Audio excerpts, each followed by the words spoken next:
दोस्तों नमस्कार, आदाब, सत श्री अकाल। उर्मिलेश संवाद के इस कार्यक्रम में आपका बहुत बहुत स्वागत है। मैं हूं उर्मिलेश। दोस्तों, संसद से शुरू हुई जो एक राजनीतिक लड़ाई है, ऐसा लगता है कि वो सड़कों पर अब आ गई है। कांग्रेस पार्टी ने आज से एक बड़ा अभियान शुरू किया।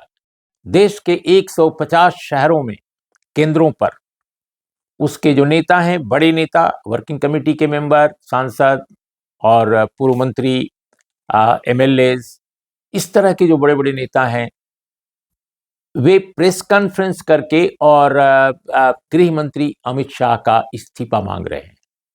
वो इसलिए मांग रहे हैं क्योंकि जिस तरह संसद में पूरे देश ने देखा, पूरी दुनिया ने देखा लाइव में, कि जिस लहजे में और जिस एक्सप्रेशन के साथ देश के गृह मंत्री ने भीमराव अंबेडकर साहब, डॉक्टर बी.आर. अंबेडकर साहब के बारे में टिप्पणी की और फिर उसको उन्होंने एक एक्सप्लेन करने की कोशिश की, जो उनकी तरफ से जो बातें कही गई थी उनको एक तरह से बचाव की मुद्रा में आए, उसको लेकर तमाम व्याख्याओं के साथ कांग्रेस के नेताओं ने यह कन्विंस करने की कोशिश की है लोगों को कि वाकई इस देश में संविधान के एक रचयिताओं में सबसे बड़े ड्राफ्टिंग कमेटी के जो चेयरमैन रहे बाबा साहब, उनका अपमान किया गया है।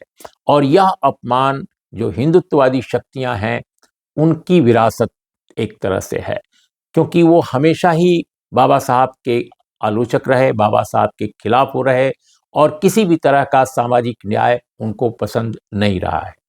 लेकिन दोस्तों, अब असल कहानी यह है कि इस वक्त इस मुद्दे पर राहुल गांधी को लेकर जो इतनी सारी केसेज उन पर लगाई गई हैं, इतनी सारी धाराएं लगाई गई हैं, तो शासन के पास, सरकार के पास उन मुकदमों का हथियार है, उसके पास एजेंसियां हैं, उसके पास पूरी की पूरी सत्ता की ताकत है।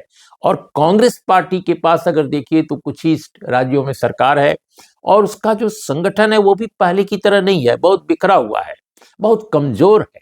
और जितने नेता हैं उसके हिसाब से भी वो सांगठनिक शक्ति अपनी दिखाने में कई स्टेट्स में अक्षम या असमर्थ महसूस करते हैं, दिखाई देते हैं साफ साफ। तो ये जो अभियान चलाया है कांग्रेस ने कि आज से कि वो लगातार कल भी करेंगे, 23 दिसंबर को भी करेंगे इसी तरह का पीसी, और फिर 24 दिसंबर से वो अंबेडकर सम्मान यात्रा जिला मुख्यालयों पर निकालेंगे।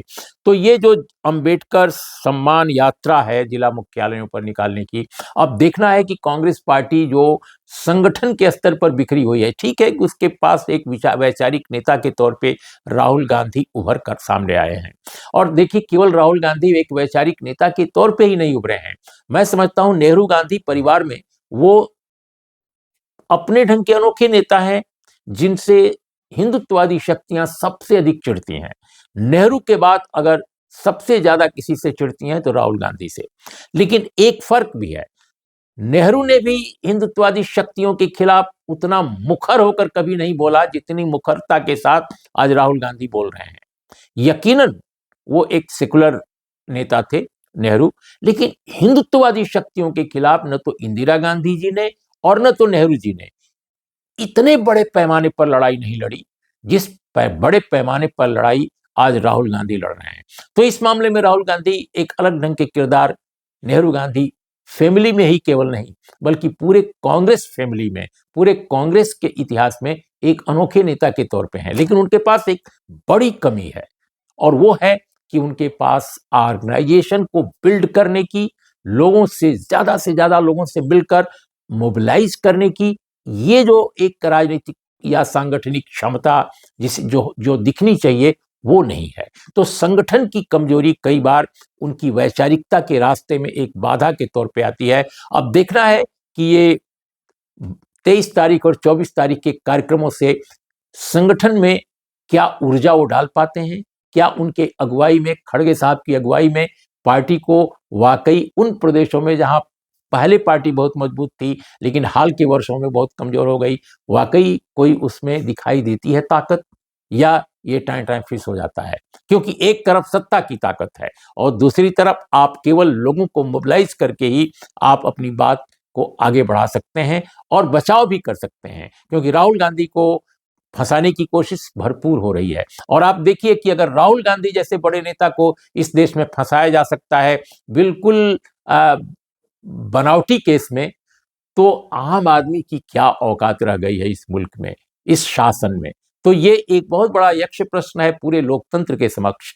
तो दोस्तों आज इतना ही। नमस्कार, आदाब, सत श्री अकाल।